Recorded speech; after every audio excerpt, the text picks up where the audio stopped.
The last thing that we are focusing on in sales scripting is about social media. So, social media is really interesting. I will be giving you some ideas for scripting with social media, but it has been the most amazing, wonderful, incredible thing that could have ever happened during the course of my business developing, because it started 10 years ago, and 10 years ago there wasn't the opportunities that we have right now. Just think about this. The people that are in my 100-day journey and my 100 days of business are from all over the world, literally. There are people when they get on the call from Connecticut and Texas and California and Boston and France. And that would have never been possible if it hadn't been for the technology solutions and the social media opportunities that you see today. And so I understand the shift, the mental shift, because we've been told that social media is a waste of time. Not for me. For me, social media is an opportunity to get to know you.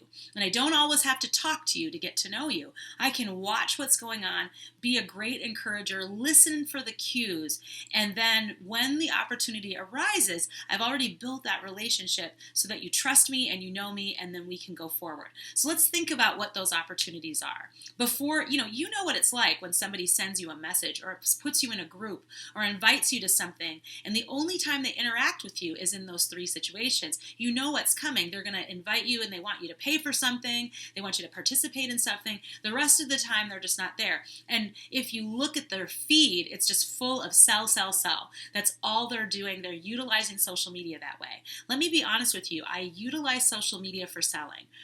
Quite a bit of my revenue is coming from the activity that I have on social media. So I'm just so thankful. Like, I'm never, ever going to think that it's not a good idea.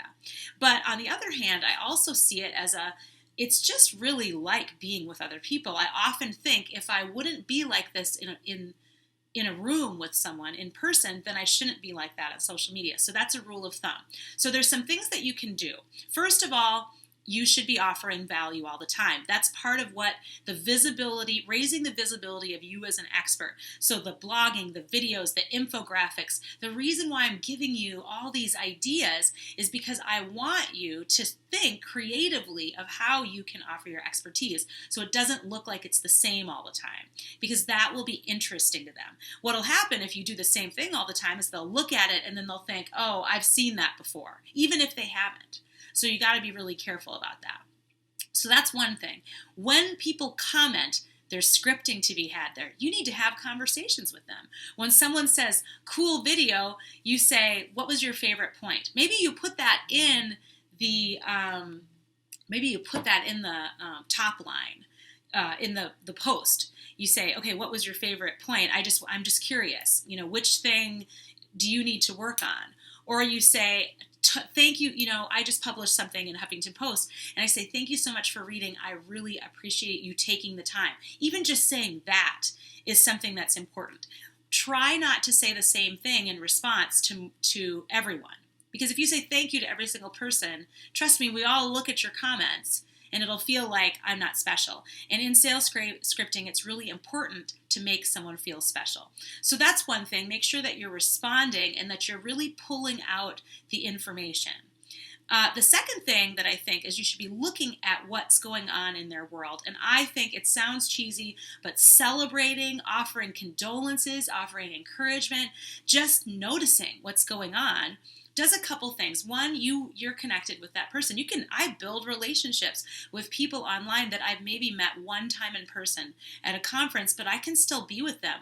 I can notice whether someone passed away in their world or whether they got married, and my congratulations over time, my encouragement over time shows up. So first of all, they can experience it. The other thing is that most social media feeds prioritize your interaction.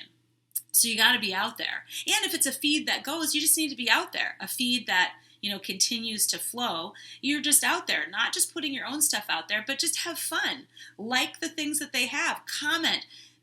Create dialogue. Do the things that you would do in person. So you got to look for those opportunities. And then third, when the right moment arises, you need to offer value. So if you're into offering other ways to help people get healthy, and someone consistently 3 or 4 times has said, you know what, I'm really struggling right now, I might make an offer and say, you know what, I was just noticing that you said that you were bummed, and is it okay if I send you my book? I might just say that. Or, you know what, I really love this group that I have, and I think that you'll like it. It's a very low investment. Is it okay if I send it to you? And if I've done the right thing in social media, it will be okay with them. They won't mind it at all. In fact, people message me because I am dialoguing with people all the time. And without me even reaching out, they say, I want to know about this thing that you're doing. Where can I get that book? That sort of thing. If you put something out there and someone likes it a lot, they need to be invited to your event. And the way that you do it is you say, hey, I've noticed, be honest, say, hey, I noticed you bringing this up. Would it be okay if I sent you something? Or I noticed that you talked about this. Would you mind, could you spare 5 minutes? Because I would love to talk to you about this and know a little bit more. So I want you to think about how you would communicate if you were in person, and then find a way to communicate that way. Never say, hey, by the end of the month, if you buy this, you'll get this off. You've skipped too many steps. You need to say, are you in the market for this? Because I'm noticing that you're talking about it. Or I know that you love this product, but this thing that I have is actually a lower investment, and I would love for you to try it. Would you be willing to try it? And 9 times out of 10, they'll be ready. Or you could message someone and say, hey, I'm going to be inviting you to this event. I would love for you to come. Just wanted to give you a heads up. There will be more information in the event. Never add anyone to a group without their permission, ever. Ever, ever, ever. Social media will take some work. You got to do things little by little. And slowly, if you're consistent, you will attract people. But I'm going to be giving you'll as you download the template, you'll get lots of options of things that you can utilize. And I would love to see you use them in social media and really reap the benefits. If you are consistent, it will never be the wrong time to launch a product, to make an offer, to close the sale, if you're consistent, because everything that you do matters. Every time you do something good as an expert, every time you offer value in a genuine way, you are just laying the foundation for success later. So I'm telling you, social media is my favorite, and I think that it will be yours too as you use these ideas.